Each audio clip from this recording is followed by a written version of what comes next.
मैं साबिर अली और आप देख रहे हैं ILCC अली क्लासेस, जो अलीगढ़ बेस्ड नीट जेई का रेजिडेंशियल कोचिंग क्लास है। साथ ही AMU, जामिया, BHU और दूसरे यूनिवर्सिटी के दूसरे एंट्रेंस की भी तैयारी कराते हैं, जैसा 9th था, 11th diploma engine, BSc nursing, CET, CUET, paramedical, NDA, CDS वगैरह वगैरह बहुत सारी तैयारियाँ होती है। तो वो लोग जो लोग तैयारी करना चाहते हैं कॉन्टेक्ट कर सकते हैं। ऑनलाइन ऑफलाइन दोनों ही मोड अवेलेबल है।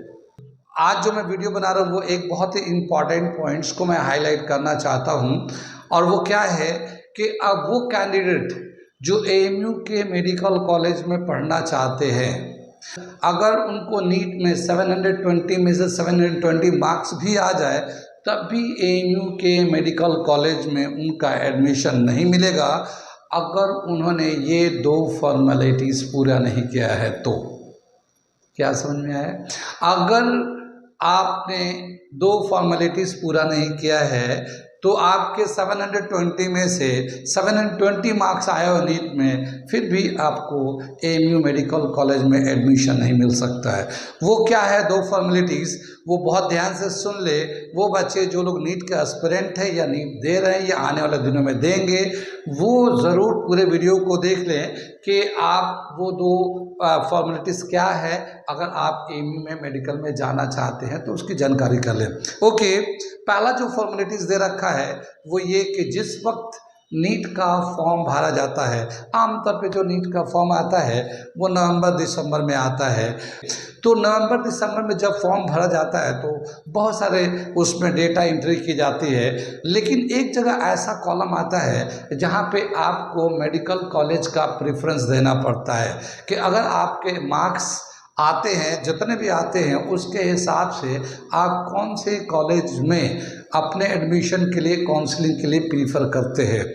बहुत सारे बच्चे अपने नियर कॉलेज के लिए जो अच्छे मेडिकल गवर्नमेंट कॉलेज है उसका प्रेफरेंस देते हैं, लेकिन बहुत सारे बच्चे ऐसे भी हैं जो दूसरे अच्छे कॉलेज होता है मगर दूसरे स्टेट में है, उनका भी देते हैं। तो वो बच्चे जो AMU में मेडिकल की पढ़ाई करना चाहते हैं, मैंने एक वीडियो में बताया था कि AMU के मेडिकल कॉलेज में कितनी सारी फैसिलिटीज़ हैं, और उसकी वजह से बहुत सारे बच्चे चाहते हैं कि AMU के मेडिकल कॉलेज में मेरा काउंसलिंग हो, मेरा एडमिशन हो। तो वो सभी बच्चे जो इस तरह के बच्चे हैं, उनको पहले बात का क्या ध्यान रखना है कि जिस वक्त नीट का फॉर्म भर रहे होंगे उस वक्त आपको जो भी मेडिकल कॉलेज में काउंसलिंग के लिए प्रेफरेंस देना है वो दे दिए, मगर अगर AMU में आना है तो आपको AMU मेडिकल कॉलेज में काउंसलिंग के लिए प्रेफरेंस देना पड़ेगा। जब तक अगर आपने AMU मेडिकल कॉलेज का प्रेफरेंस नहीं दिया किसी वजह से, तो आपका AMU मेडिकल कॉलेज में नहीं हो सकता। तो सबसे पहला जो क्राइटेरिया है, फॉर्मेलिटी है कि नीट के जो फॉर्म भरते हैं उसमें आपको काउंसलिंग के लिए नीट AMU मेडिकल कॉलेज को प्रेफरेंस देना पड़ेगा। तो ये मैंने पहले दिया है, preference of AMU in NEET form. ये पहला पॉइंट हमने लिखा है कि नीट के फॉर्म में आपको AMU को प्रेफरेंस देना पड़ेगा।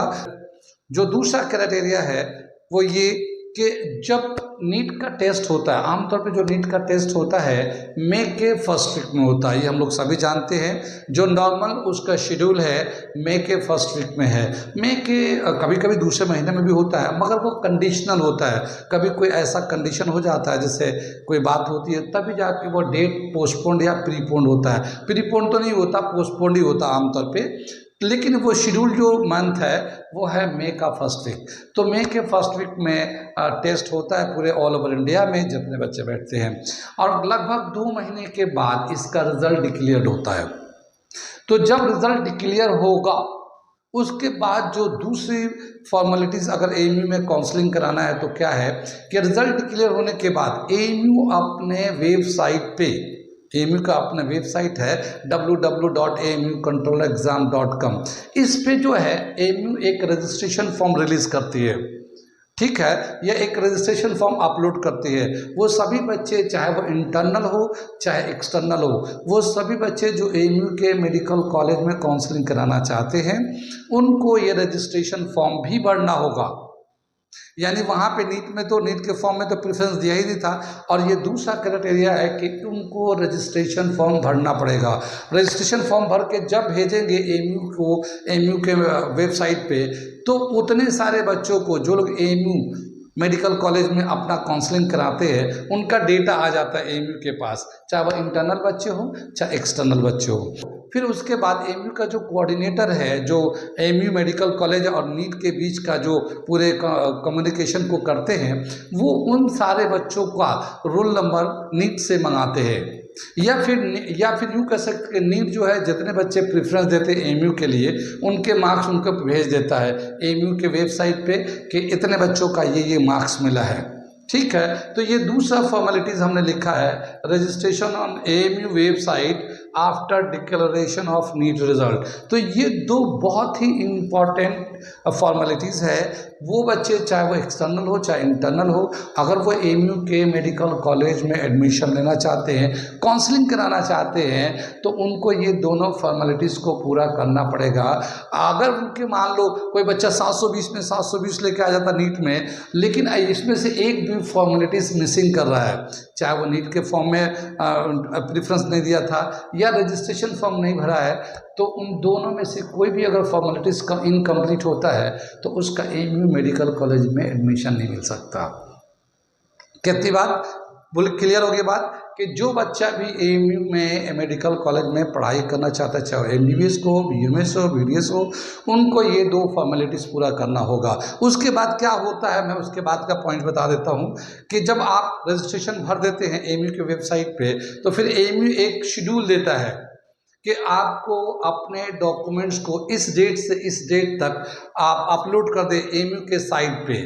वो एक साइट देते हैं, उस साइट पे आपको अपने डॉक्यूमेंट्स अपलोड करना होता है वो ऑनलाइन। फिर ऑनलाइन उसका वेरिफिकेशन होता है, पूरा एक प्रोसीजर होता है। उस प्रोसीजर को कंप्लीट होने के बाद जब क्लियर हो जाता है कि कौन कौन से बच्चे कितने मार्क्स लाए हैं, किनका डॉक्यूमेंट्स ओके है, बिल्कुल सही है, कोई इसमें माल प्रैक्टिस नहीं है या कोई इसमें गलत नहीं है, मिस्टेक नहीं है, तो उन सारे बच्चों का फिर एक मेरिट लिस्ट बनता है। तो मेरिट लिस्ट दो तरह के बनते हैं, एक होता है एक्सटर्नल बच्चों का merit list of external candidate और merit list of internal candidate. तो वो दो अलग अलग कैटेगरी में कैंडिडेट का, एक्सटर्नल और इंटरनल कैंडिडेट्स का मेरिट लिस्ट बनता है। और फिर उसके बाद डिस्प्ले आता है कि भाई एक्सटर्नल में ये बच्चे सिलेक्ट हो गए, इनका रोल नंबर ये है, मार्क्स ये है, और इंटरनल बच्चों में ये सिलेक्ट हो गए, इनका रोल नंबर ये है, मेरिट लिस्ट है, और उसके बाद उसका एडमिशन का डेट वगैरह आता है। बाकी उसके पास उसके बाद जो प्रोसेस है, फॉर्मेलिटीज़ है, वो सब पूरी की जाती है।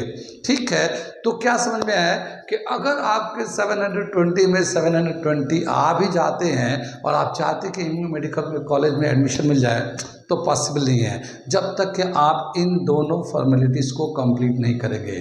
तो वो बच्चे जो आने वाले दिनों में एएमयू को प्रीफर करना चाहते हैं या एडमिशन लेना चाहते हैं, वो इन दो बातों का बहुत ध्यान रखें। ओके, इन्फॉर्मेटिव वीडियो अगर आप चाहते हैं तो आप हमारे चैनल को सब्सक्राइब करें, बेल आइकन भी दबा दें, और आपको इस तरह के बहुत सारे इन्फॉर्मेशन मिलते रहेंगे। Okay, thank you.